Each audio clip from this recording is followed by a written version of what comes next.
All right. So we have looked at the impact of high-speed winds and how that impacts the pressure, right? And we have seen different experiments on what happens in that scenario. Now,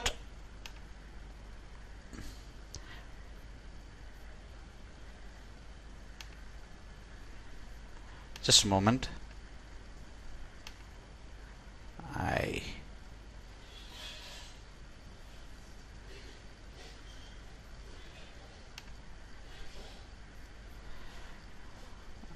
want to go to slideshow. All right. So, so what I want to continue with is some more behaviors of air as a gas, right? Now, we have looked at air, and we have also figured out that air does have some weight, right? And so it's not that it doesn't have any mass or weight at all. It's pretty light, but it still has weight, and that is why it is able to exert the atmospheric pressure, right? And we've seen what is atmospheric pressure also in the last video that we had discussed. Now let us go ahead with what is the impact of air with heat. When you supply heat, what happens to air, right? Now, what exactly happens to air is something that I think you have also discussed in physics, right? When we discussed about expansion and contraction. And we know that a material, when it is supplied heat, it expands. And when it expands, what happens is that the same substance is occupying more volume. And when it is occupying more volume, what happens is it becomes lighter, right? Or what you say, its density comes down, right? So that's what you say. So sorry, let me just so we say that when the heat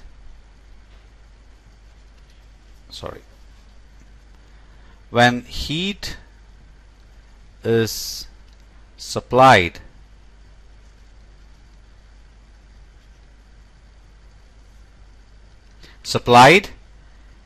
what is happening? Air expands,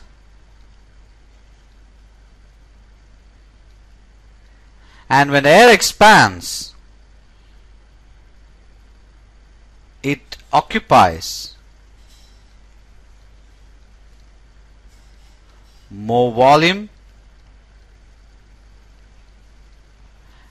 right? And when it occupies more volume, what is happening?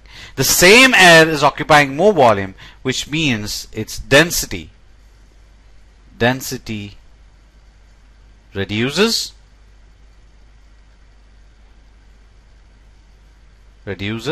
right? Density reduces. And when the density reduces, we can say it becomes lighter. In fact, we have also discussed this during land speed, land breeze and sea breeze and all that. When we discussed that, the same thing. If you have gone through the videos on heat, of the videos I've created on heat, you'll get a very good understanding on why this is happening, right? So you please go through that video. It explains in pretty detail what really happens and during expansion. And we have seen land breeze, sea breeze as all examples where this difference in density of air, which happens because of the heating or cooling, leads to changes in pressure, and that leads to land breeze, sea breeze, and so on, right? So the same thing. So it's the same concept we are talking about. And because of the heat supplied, air is expanding, and because it expands, it occupies more volume, and when it occupies more volume, its density comes down, and when density comes down, it becomes lighter, right? So that's basically what it is. So I want to go ahead and kind of show you some examples, right? I want to show you some experiments, right, which kind of establishes this fact that the air becomes lighter when it is heated, right? And it also gets used up. That concept is in fact used in many places, right? So I want to show you some examples. Now here you can see that what happens when the air heats up. Right. In fact, the same video I have also shown in the heat in the heat sessions, right, where it shows how the air contracts and expands because of heating and cooling. So you can see now the air, that bottle has got air, and it is being we are keeping a balloon above it, and it is being dipped into very hot water. And what is happening now, the air which is inside the bottle is expanding, and it requires more volume now, and so it's going to the balloon, and balloon is expanding. So that basically shows. So, and when it is put into cold ice, you can see that air is contracting, and so the balloon is contracting. Right, so you can see the expansion and contraction of air in this experiment. So when there is heat supplied, there is expansion of air, and when when you're removing heat, why? Because what is happening is when you're dipping that bottle into cold water or ice, what is happening?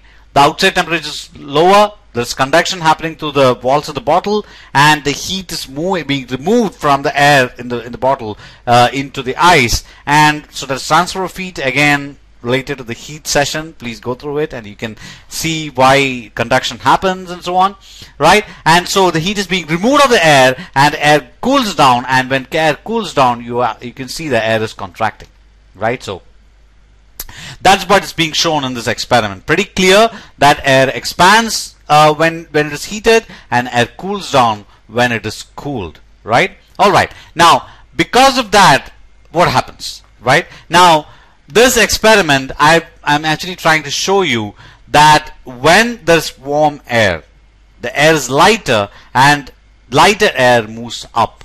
Now why is lighter air moving up? Now I'll explain that. Let us see this experiment first, what this gentleman is doing, right?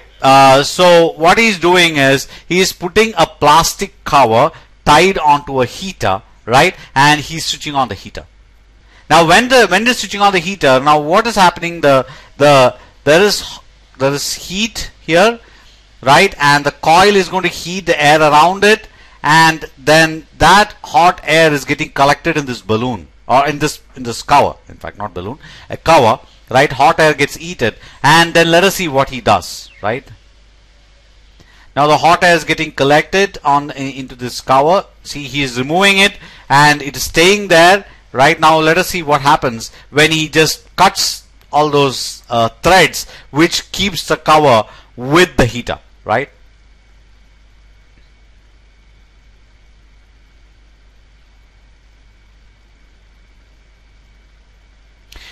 So now there is hot air being collected, and you should understand the hot air is lighter, right? And I have explained why it is lighter. Now let us prove that it is lighter.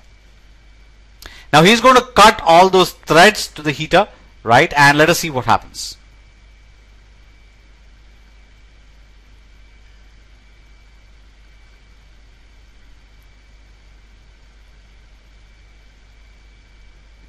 So he's cutting it now, and as it cuts, you can see that the balloon, that cover is going up. Now why is the cover going up, right? The cover is going up because of this. Let us try to draw it and see what is really going on, right?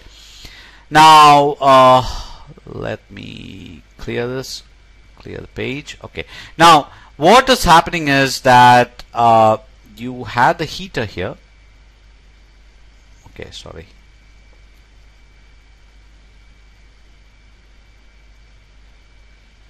So you had the heater here, right? So this was the heater.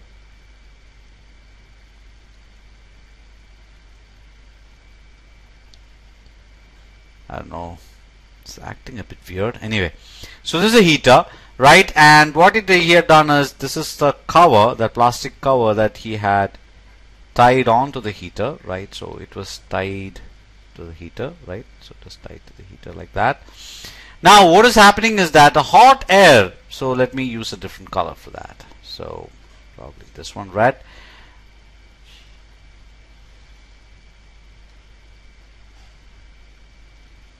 So we had hot air, from the heater going up.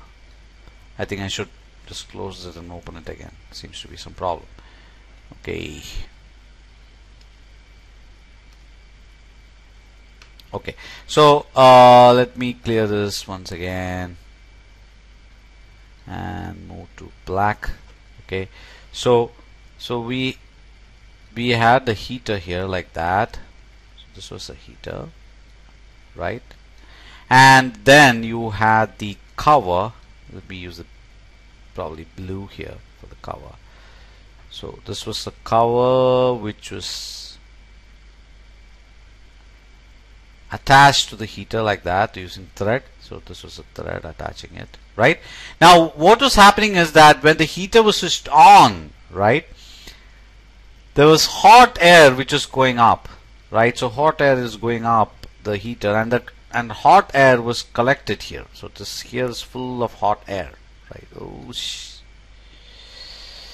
my God, what is happening to the vacuum? Seriously wrong, something seriously wrong.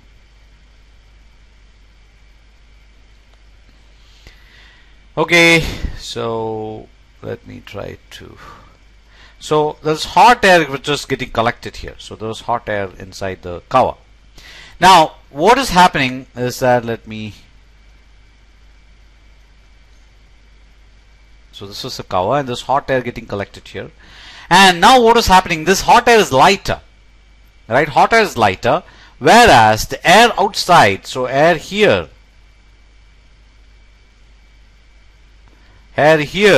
this is cooler air. So this is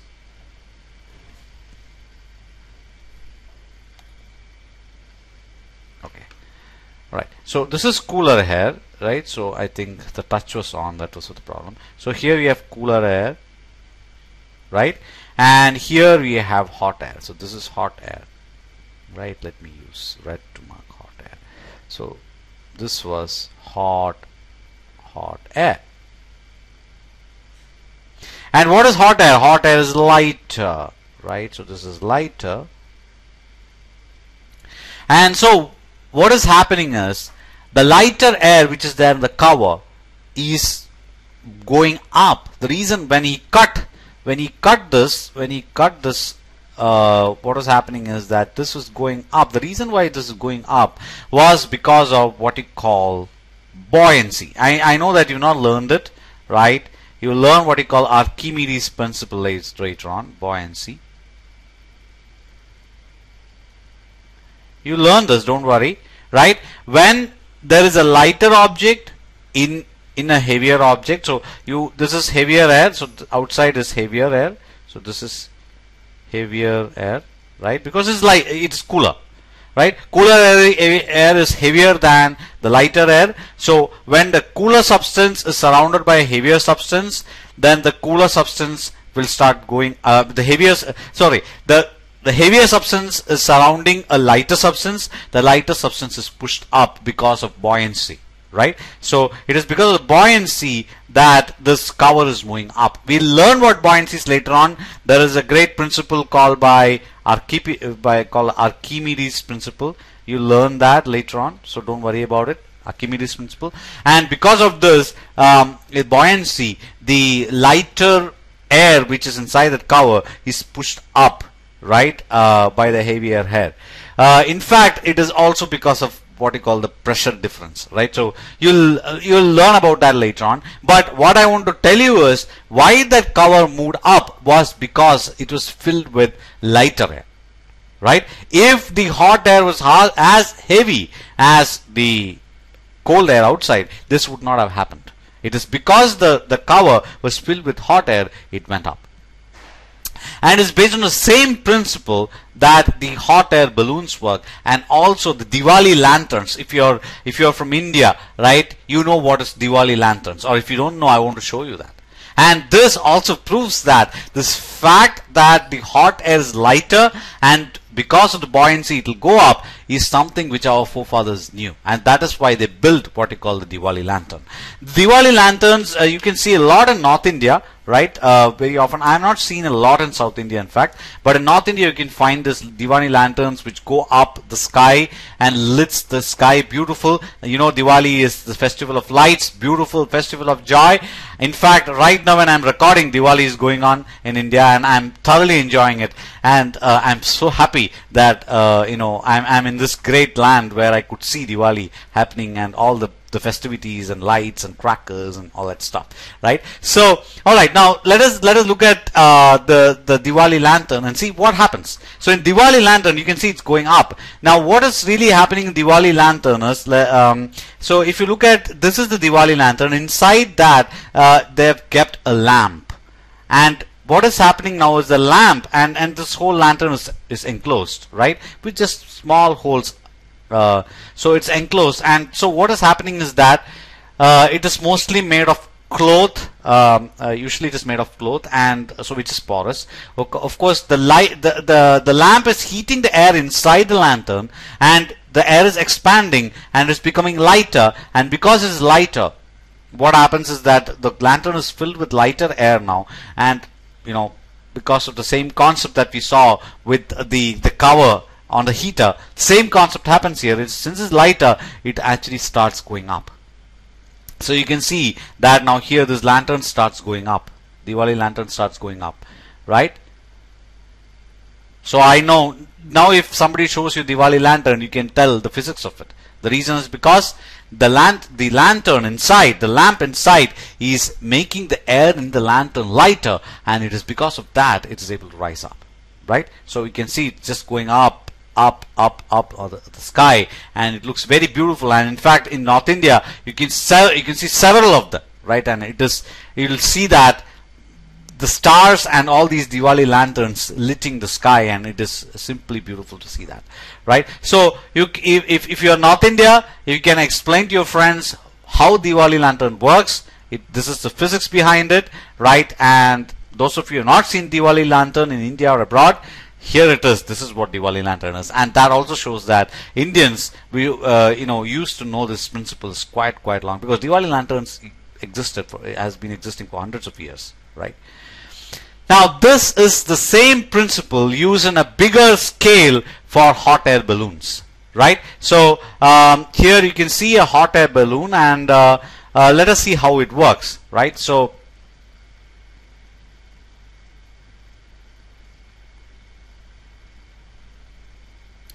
if you look at the hot air balloons, how this works is, you can see this, the hot air balloon has got a flame, right? Which is burned using some fuel, and this flame heats the air inside the balloon. So if you look at, it heats the air inside the balloon, and when it is when the air inside the balloon is heated, it expands, and when it expands, it becomes lighter, right? So, and it expands, it becomes lighter, whereas the air around it is denser because cooler air. So you can see that's what's happening here, right? So this is a hot air balloon. Let me just close the, yeah. So, and this is a flame, right? And you can actually regulate the flame.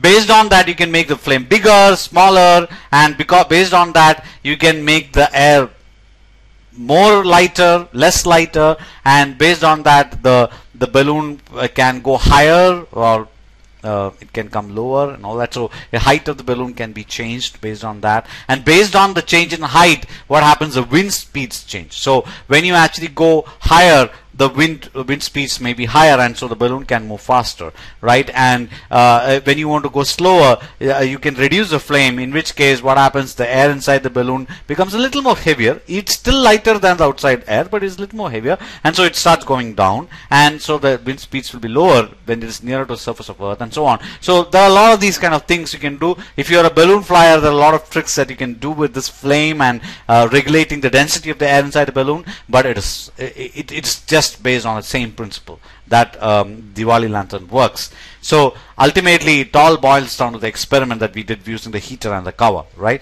If any of you do such experiments, should be done with the adults. If you do it alone, something happens, I am not held responsible. Very clear, right? I have told each and every experiment which I show has to be done with the adult or a teacher. So be very clear about it, right? So now here again you can see how the balloon is working, and using the flame you are able to control, and you can move the balloon below or above, and based on that the wind speeds are different, and based on that the balloon can move faster, slower, and all that stuff, right? So that is again the principle of hot air balloon and how the hot air balloon works. So this is basically what it is. So I think that you've understood the basic principle which I want to tell you is pretty straightforward, right? So the principle which I want to tell you is that, let me just clear this. So the principle ultimately that I want to tell you is when man, something is really wrong.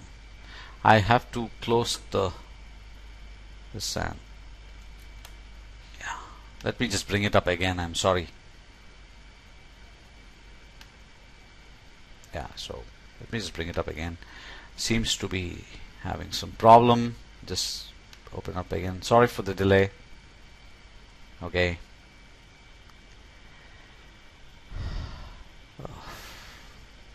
Probably it's crashing due to some reason. Okay, yeah, this time it's okay.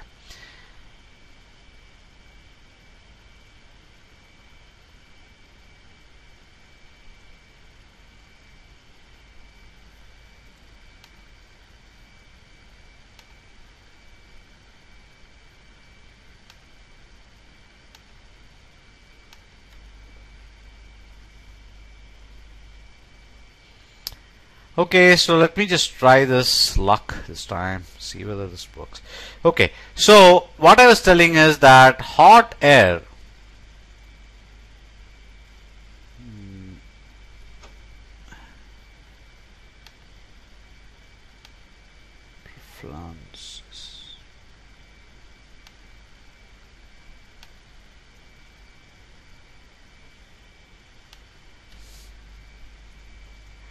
hot air. Let me just clear this page.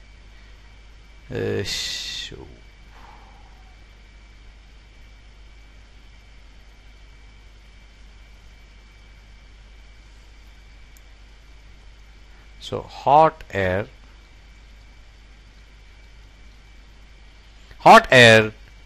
is lighter.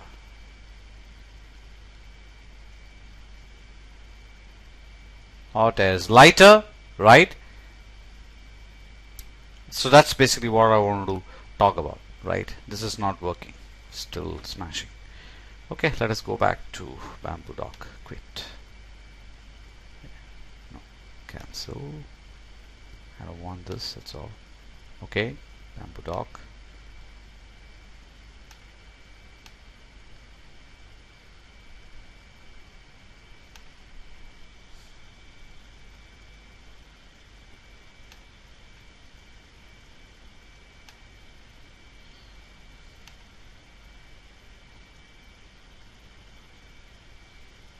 Really sorry for the delay, right? And let me just clear this current page, clear. Okay, and go back and just close this. All right. Okay, so what I was talking about is that, let me just clear this page. So what I was saying is that hot air is lighter, right? Hence hot air moves up always, and due to change in density. Why? Because hot air is less denser and the outside air is probably the outside air in the balloon, the case of balloon, is more denser, and because of the change in some pressure conditions happening because of it going up. You will actually learn more details about why that's happening in physics later on, so don't worry about that. Okay, alright, so let me go back to the presentation. So we've seen examples of what happens to air when it's heated. We have looked at the hot air balloon, the Diwali lanterns, and all those are, and so which basically means that when the air is heated, it expands, it becomes less denser, and it becomes lighter. Whereas if it's cooled, it contracts, and so it becomes more denser, right? It becomes more denser and heavier, right? So that's just the opposite of heating. Now, I want to talk about winds and why the winds are caused. In fact, the winds are caused because of differential heating of our planet. The planet is not heated the same way everywhere. As you know, the tropical or so we have a tropical or equatorial region which is near the equator, which is getting more heat from the sun, so it is hotter. So the atmosphere around the equatorial region is also hotter, and because of that the air gets heated up more there when compared to the regions towards the Tropic of Cancer and Tropic of Capricorn, and also beyond Arctic and Antarctic area. So all these are different zones, right? So you know, equatorial zone, there is a temporal zone, and then you have the frozen zone, right? So there are the three different zones that we have learned in geography. And why these zones are there is because the Earth, as you know, the axis of Earth is slightly tilted, right? And because of that, and also you know, and due to that tilting, and also the way the sunlight, because of that the sunlight falls, there are variation in the amount of sunlight received by different parts of the Earth, right? And of course, even there are variations based on where the Earth is in terms of the sun, and that is where the seasons come in, right? So there's a notion of seasons too, right? So the reason why there is differential heating is because Earth is spherical and the axis of rotation is inclined to the plane of rotation by 23.5 degrees centigrade, right? And so that is the reason why, and I think I have explained this before, right? And because of that there is differential heating between different areas. So let me actually show you a slide where this explains, right? So if you look at here, right, this kind of shows the world map, and you can see the equatorial area. This is the equator, and the equatorial area receives a lot more heat when compared to the area near the Tropic of Cancer and Tropic of Capricorn. So this is where the Tropic of Capricorn is, right? And because of that, what is happening is that the air, the atmosphere, which is near the equator, which is called the equatorial region, is far more hotter. And that is why it's shown as red, right?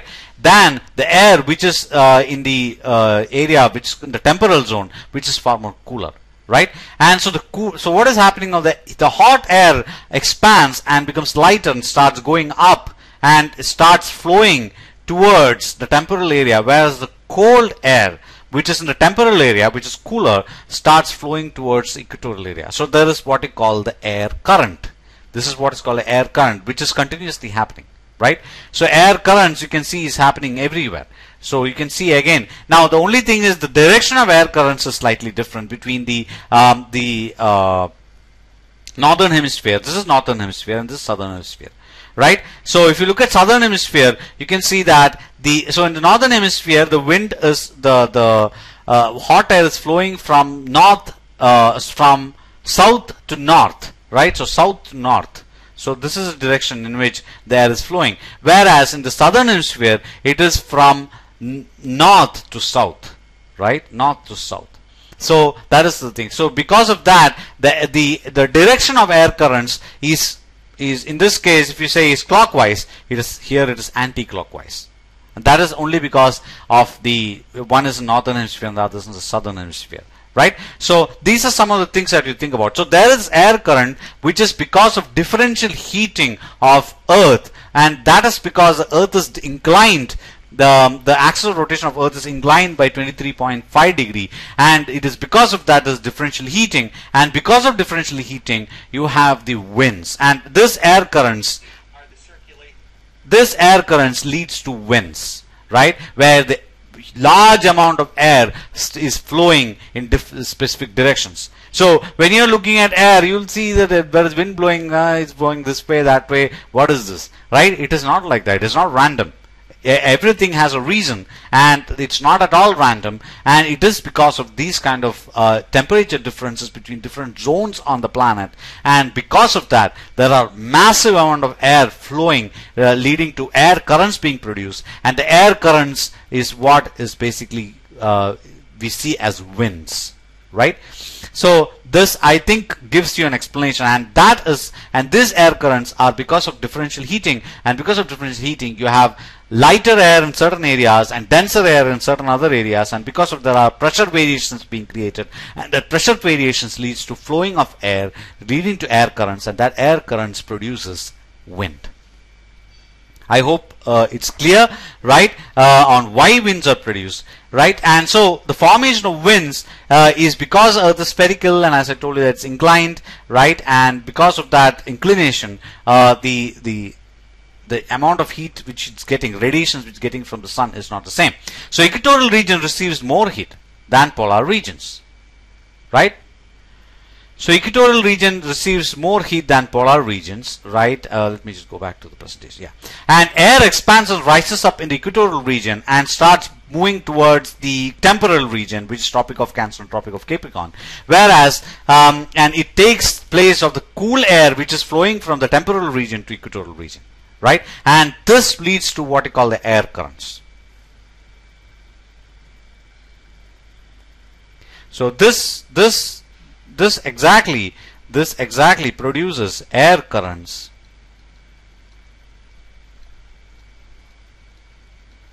and air currents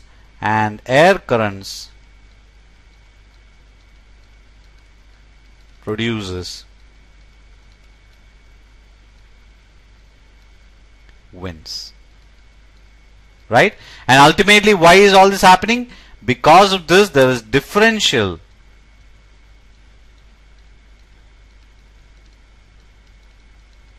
heating.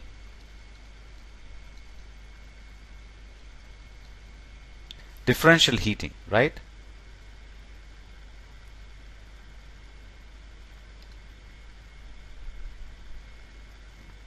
Oops. So differential, everything is gone. All right, it looks to be a little bit buggy. Anyway, so there's differential heating happening because of that inclination of the axis rotation of Earth, and because of that all this happening, and in fact even that is what is creating seasons too. All right, okay, fine. Now so I understood the physics behind why the winds are produced, right? So winds are produced because of this reason. Okay, now we are going to get into, because of these kind of activities, what are the end results, right? And there I want to first explain about monsoons. Monsoon is an extremely important climate for India, right? Because that brings a lot of rain to the Indian peninsular area, right? Why is it called a peninsula? India is called a peninsula because India is a large part of India is covered by seas on both sides, right? So that is why it is called a peninsula, right? And on one side you have Arabian Sea, and the other side you have Bay of Bengal, and on the other side you have the Indian Ocean, right? So a large part of India is kind of protruding into these oceans, and that is why it's called peninsular area. And Indian peninsula, so now if you look at so what is really happening is that during the summer, I want to actually show you again a diagram which kind of explains the scenario.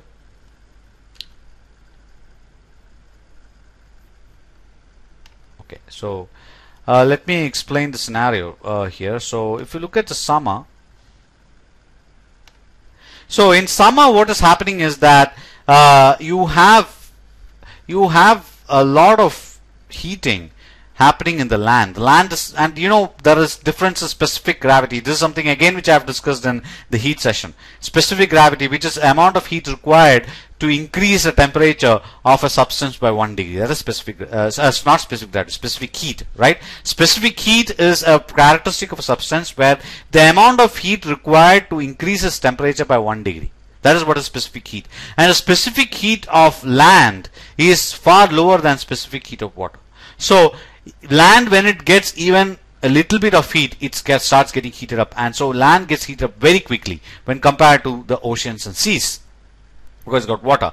So now there are a lot of reasons why specific heat is different. Let's not get into that, right? So now the thing is that here what is happening is when the land gets hotter very fast, the air, the atmosphere or the air which is above the land gets heated up, right?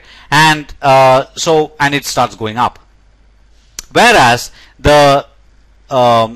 since the seas takes far more longer time to get heated up, there is cooler air which is above the sea. But you should understand the air above the sea is far more humid. Why? Because it's just above the sea. So there's a lot of evaporation of water happening from the sea, and so the air which is above the sea is rich in water vapor, right? So now this air which is rich in water vapor, which is cooler, this air which is hot starts going up and starts moving like this, and then the cooler humid air above the sea starts flowing towards land, right?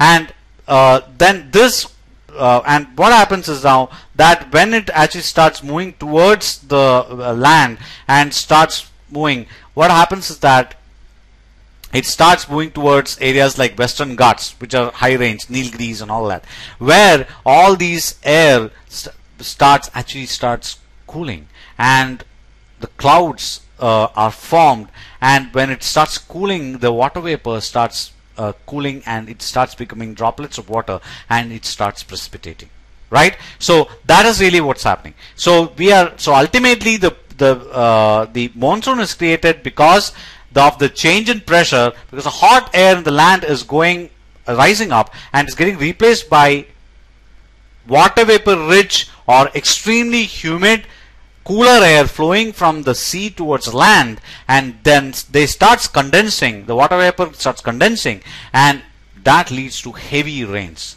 And that is nothing but monsoon, and this is what's called summer monsoon. And you can see, when does that happen?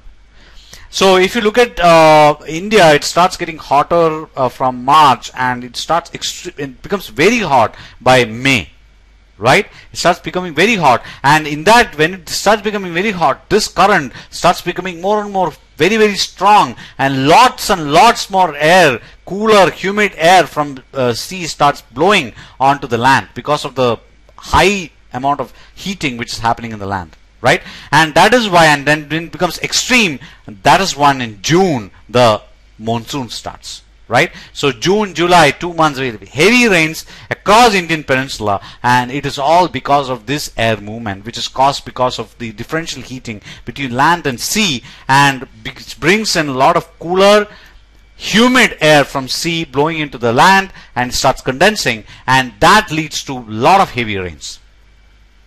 So I will just go back to the presentation and take you through the steps here, so that it's a little more clearer, right? So that's what I explained. So so in summer, sun rays fall equally in land and sea, right? It's equatorial area, but land gets very hot relative to sea, right? Because why? The land has got a lower specific heat than the sea, and because of the land gets hotter far more faster, right? And so air above the India, which is the land, right, gets hot and expands and rises up, reducing the pressure. Why? Because all the air is rising up, it starts creating empty space there. All the air is rising up and moving, and so that empty space becomes a lower pressure area, and so the cold air with lot of moisture, lot of water vapor, which is above the sea, starts blowing towards the land, right? And this water vapor in that air which is blowing from the sea starts condensing, leading to precipitation,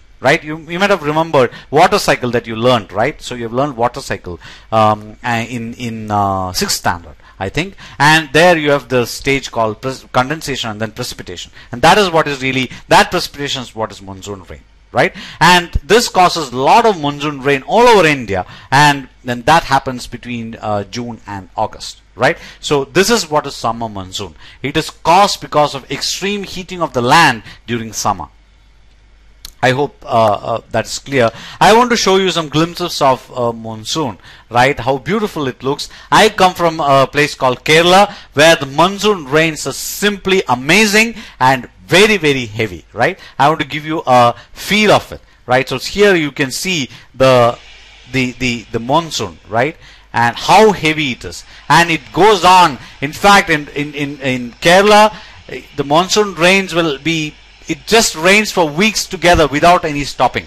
It doesn't stop, it just keeps on raining, right? And you can see the thick clouds, how thick the clouds are, and it just keeps on raining. And that is why in Kerala there are several rivers, lot of lakes, and it's also very rich soil, right?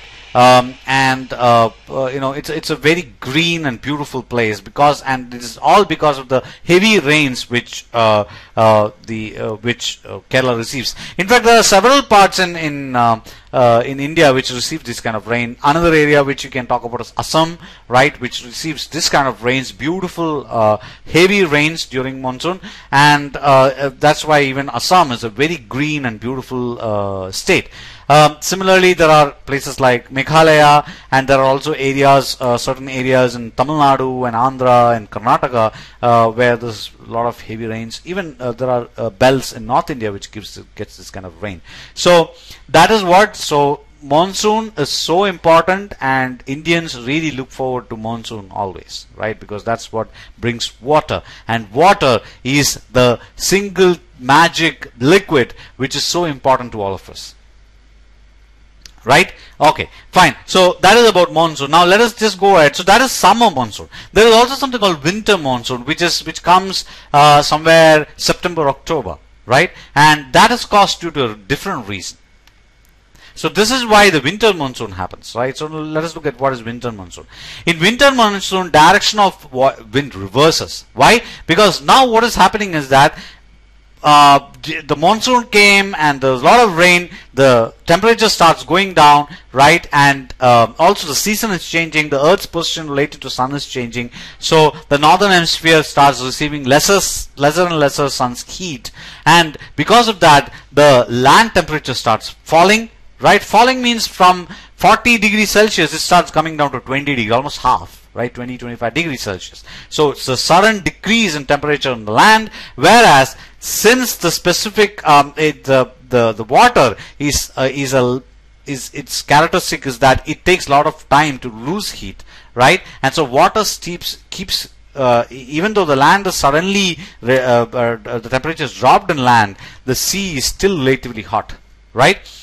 Now what is happening is that the water, the air above the sea is hotter than air above the land, and so what is happening now? The air above the sea is now rising up, right? And what is happening is that the cooler air above the land starts replacing, and that leads to lower pressure above sea, and so the cooler air which is above the land starts rushing towards the sea, and that is basically what is happening in that case. And then that leads to condensing of air above the sea, in fact, right?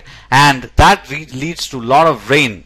So air above the sea expands and rises and reducing temperature, and cold air from northeastern states like Bengal and Orissa starts blowing towards sea, and this air picks up moisture and produces a lot of rain in areas near the sea, right? Like Tamil Nadu and Andhra and so on, and even Kerala, right, to an extent gets these rain, and that is because now the direction of wind is just reversing, right? And the rain is caused not in the interior peninsular area of the India, but it is actually along the coastal areas, of India, and also there is a lot of rain which falls above the sea, in fact, right? And this is basically monsoon, winter monsoon. So I just want to show you quickly I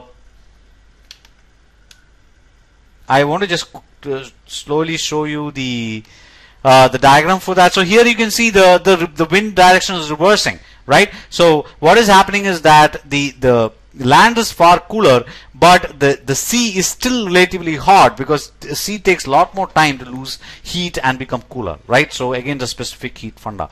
So because of that, the land is still cool, whereas the sea is still relatively a bit hot, and so the air above the sea starts moving up, right? And then the air, and then the wind starts blowing, and what happens is the cooler air which is above the land starts flowing towards the low pressure area above the sea, and because of that there is a wind which is happening in the opposite direction. So you can see that here the direction is this way, right, whereas here the direction is just opposite, right? And so what is happening is now there is the breeze blowing, big winds blowing from land to sea, and then the air starts, and the water vapor starts condensing, and there's a lot of heat, a lot of rain which is received in the coastal areas in South India, like Tamil Nadu, Andhra, Kerala and so on, coastal areas, and also a lot of sea rain falls on season oceans itself, right? So this is what is called a winter monsoon, which happens between September and October, right? So where the wind direction is changing. So see the marvel, right? Simple physics principle that air expands when there is heat, and because of differential expansion, you have all these things happening, all these winds blowing different directions, because you should understand atmosphere has tons and tons of air, and so when this kind of differential heating happens in the atmosphere, the breeze and the movement of air is huge, right? And that leads to big events like winter monsoon, summer monsoon, and so on. Wonderful, right? So so this is monsoon in Kerala, right? And I think you've understood why the monsoons are actually caused. Okay, so just a moment, I will just close this window. Okay, I'll go to the next one. Okay, now I want to explain about what is a device which can be used to measure the wind speed. The wind speed can be measured using what you call anemometer, and you can see anemometer in meteorological department. Meteorological department is a department which is responsible to kind of forecast the climate, what is the current climatic conditions, and so on, right? So the meteorological department is responsible to do that, and so they have this, they use these kind of they install this device called anemometer in different parts of the country, and to measure the winds. Similarly, you can see anemometer in even in airports and all these places where the wind speed is very important, right? Now let us see a simple anemometer here. This is a simple anemometer which is installed here near a house, right?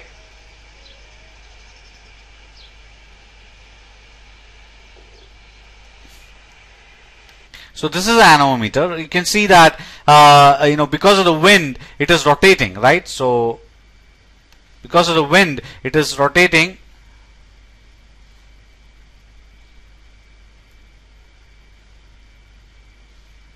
So because of the wind it is rotating, and based on the number of rotations per minute, there are ways in which you can calculate the wind speed, right? So that is what is being done here. So the anemometer is very common, which is used for measuring wind speeds by meteorological department, and this is how it works.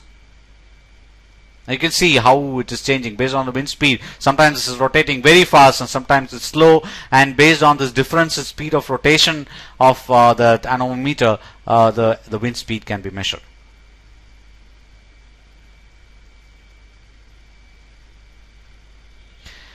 So that's about anemometer.